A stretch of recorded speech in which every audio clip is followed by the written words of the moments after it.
me to reintroduce myself. My name is Ho, H to the OV. I used to move snowflakes by the OZ. I guess even back then you can call me CEO of the ROC. Ho, fresh out the frying pan into the fire. I be the music biz #1 supplier. Flying in a piece of paper bearing my name. Got the hottest chick in the game wearing my chain. That's right, Ho. I'm doing my video on Robert Louis Stevenson, and more importantly, Treasure Island. Treasure Island is a great novel filled with lots of excitement, pirates, and alcohol. And let's be honest, who doesn't like alcohol? Now, some of you may be wondering why my shirt is off. Well, the fact of the matter is, I'm actually totally naked, but I won't show that. I'll spare you, Mr. Lanny. Anyway, today, I'm going to be showing you some of the themes that occurred and when they occurred in the novel. Then I'm going to relate them to real-life people who you all may know or maybe not know. But we're going to talk to them and compare them to times in the novel when it could have gotten to that theme, or more specifically, some scenarios that the people that I talked to may have been in at one time or another. So I think we're going to get it started right now. Okay guys, so first thing we're going to talk about friendship. Now, friendship in Treasure Island is a little bit different from friendship that you or me may feel. See, friendship in Treasure Island is a lot more inclusive. It's not just the ties bind band people together. It's also the greed and problems that drive them apart, which is what they capitalize on. See, Treasure Island takes friends that would normally be friends and ship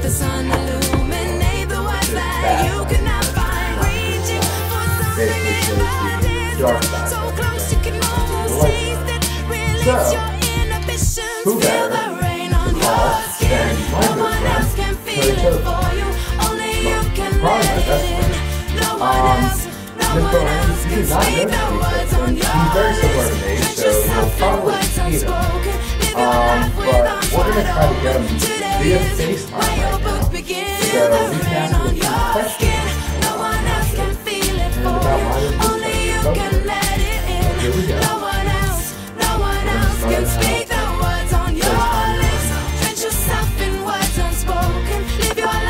Okay guys, so this is my best friend Tony Chosen. He goes to Max Charter. As I was just telling you about friendship in Treasure Island,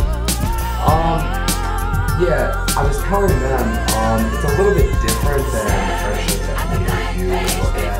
It's more about the lying, the cheating, the stealing at every opportunity as opposed to the helping people out and not getting each other in trouble and stuff like that. Basically, friendship is used to steal something. Would you say that there was any point in our friendship that I ever told when we shouldn't have to? Yeah, maybe every now and then when you play NBA 2K12. Why's that? An ape? Care to elaborate on that? When you start jumping around like an animal because you hit a 3-point shot.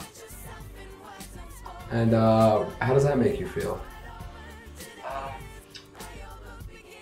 Makes me scared for my life because I think you're gonna kill somebody. Well, I told Tony to be funny there, but he's not a genuinely funny person, so apologies for that, guys. We'll go on to the next theme now. Sitting on the toilet. Sitting on the toilet. Sitting on the toilet.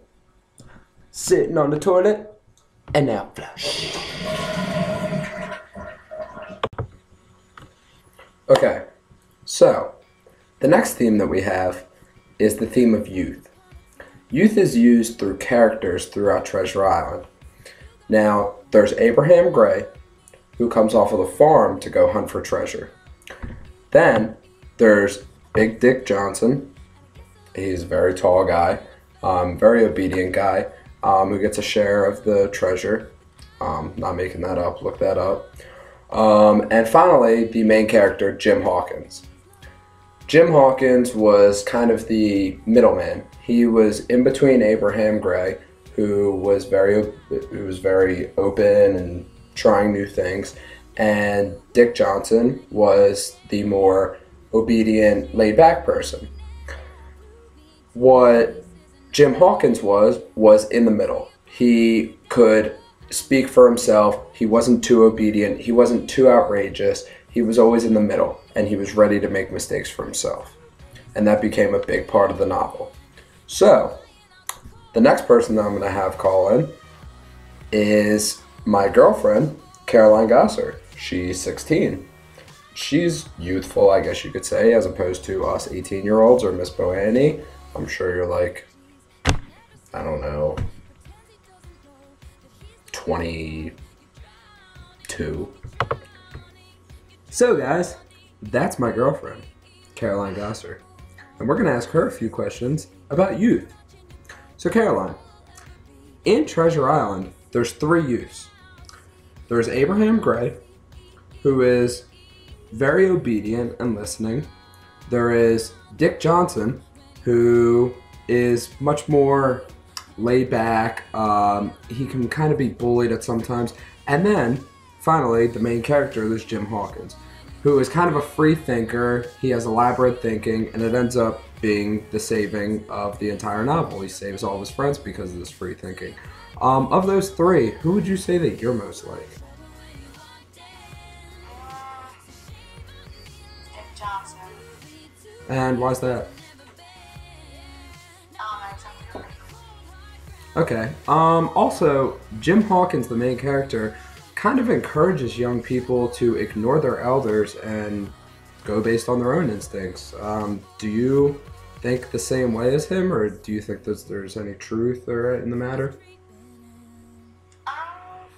Yeah. And why is that?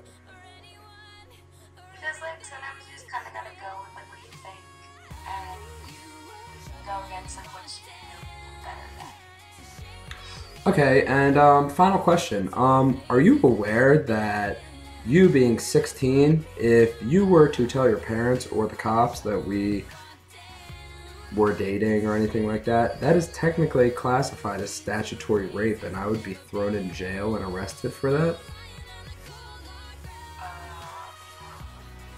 Yeah, that's something to chew on. Definitely something to chew on. Thank you, Caroline, for your time. Hey guys, now we're in my room because I'm a princess. So the next topic is the touchiest one, obviously the biggest one in teenagers' lives: drugs and alcohol. Drugs and alcohol can be detrimental to a person's family, friends, and in the novel Treasure Island, we see alcohol specifically. We see tobacco products and stuff like that come in, not so much drugs, but we see alcohol a lot. So I thought that I needed somebody who is very anti-drugs and alcohol for this next interview. So this next interview is somebody who's never drank, never done drugs, and encourages all of his friends, family to stay away from it as much as possible. And that's why I respect him so much for it. So without further ado, ladies and gentlemen, Lane Gottenberg. Okay, Lane didn't pick up his FaceTime because his iPhone cell reception sucks, so I have to be Facebook chatting with him right now. Since I'm Facebook chatting with him, I have lovely pictures set up that you guys can look at of him. I think you all know who he is, Miss Boannie. At this point, I will probably show you which one he is. But anyway, Lane, I was just telling the class and Miss Boannie about how you're such a strong believer in anti-drugs, anti-alcohol. Care to elaborate on that or why that is? Hey Alex, I feel drugs and alcohol are really dangerous. It kills people, and we're losing our young to like such bad things that just can't happen anymore. I hate to see a good kid just go down the hill like yourself. the word rum is actually used over 70 times in Treasure Island, the novel Treasure Island. It literally, the only fun thing that the pirates can ever do is drink together. They basically use it as a reliance and and an escapism. Do you know anybody in real life that uses drug or alcohol as an escapism ever? Through my line of work, I've seen a lot of people fall downhill to such activities. Alcoholism is really dangerous. You can't get out of it. You just want to keep drinking and drinking. You feel like, from what I hear from people, that you just have to keep drinking once you start. You can never stop. And it's really a shame that pirates, they're from Treasure Island, had to keep drinking, and they lost valuable time in their life. Yeah, I was thinking the same exact thing. I don't know. I just had to come to you since you're such a role model to me. One final question. Did you enjoy your time in the Bahamas, Lane? Yeah, it was a lot of fun. Stayed sober the entire time, Alex. That is. I know how to have fun without drugs and alcohol. That's pretty crazy. Thank you for your time, Mr. Gottenberg. Anytime. Hope to have you back sometime. Yeah, drugs are bad, okay? All right. So this is a really long video, so this is going to be our final theme. This is going to be the criminality that goes throughout Treasure Island. And if you look throughout the novel, you actually see pirates and you see grown men with absolutely ridiculous names. I mean, that's why they're pirates. They have parrots on their shoulders who are literally searching for piles of gold. I mean, this isn't like made up. I mean, there is no realism here. It's all fantasy of crime. Basically, there's no realistic portrayal of pirate life or anything like that, but that's the angle that Stevenson is taking. He's more taking an angle of the pirates being more selfish and childish about the crimes that they're committing. And although they have earned all this gold and everything, but because they're pirates, they're still going to end up losing because they're so irresponsible. So, to help understand the idea of criminality and criminals arrested, figured I needed to bring in somebody I'm packed and I'm holding, I'm smiling, she living, she golden, she lives for me. Says she lives for me, ovation, who want motivation. She comes round and she goes down on me, and I make you smile like a drug for you. Do whatever what you wanna do, coming over you. Keep on smiling when we go through. One stop to the rhythm that divides you. And so, no free. Like I just said to them, throughout the book, Robert Louis Stevenson takes a more realistic approach to criminalism, a less realistic approach to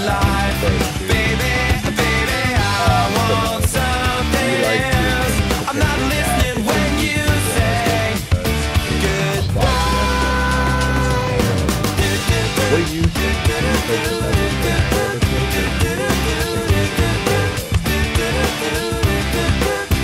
The sky was gold, it was rose. I was taking sips of it to my nose, and I wish I could get back there, someplace back there, smiling in the pictures you would take. To a crystal meth, I'll lift you up until you break. It won't stop. I won't come down and keep stop with the tick-tock rhythm. I bumped for the drop and then I bumped up. I took the hit that I was giving, then I bumped again, then I bumped again. Said, how do I get back there to the place where I fell asleep inside you? How do I get myself back to the place where you said I want something else to get me through this semi-time kind of life, baby, baby. I want something else.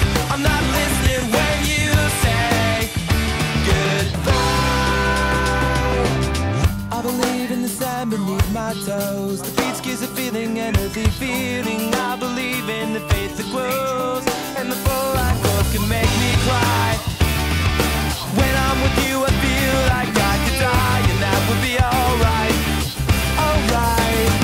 And when the plane came in, she said she was crossing the velvet ribbons in the sea. We tripped on the earth to feel alive, and now I'm struggling to survive those days you were wearing out As a follow-up question, to that whole, yeah, I understand. As a follow-up question to that, do you believe that you are more discriminated against because you are Mexican than you would be if you were, say, Christian or Caucasian or even African American. What do you feel the fact is that you're Mexican? She's got the toss down, locked down in a smile, but nothing is alright, alright. I want something else to get me through this life, baby. I want something else. Not listening when you say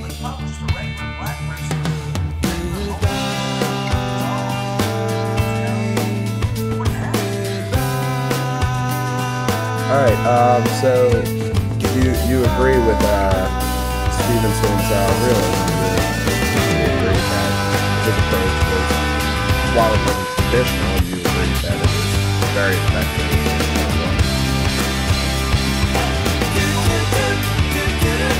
Alright, thank you for your time.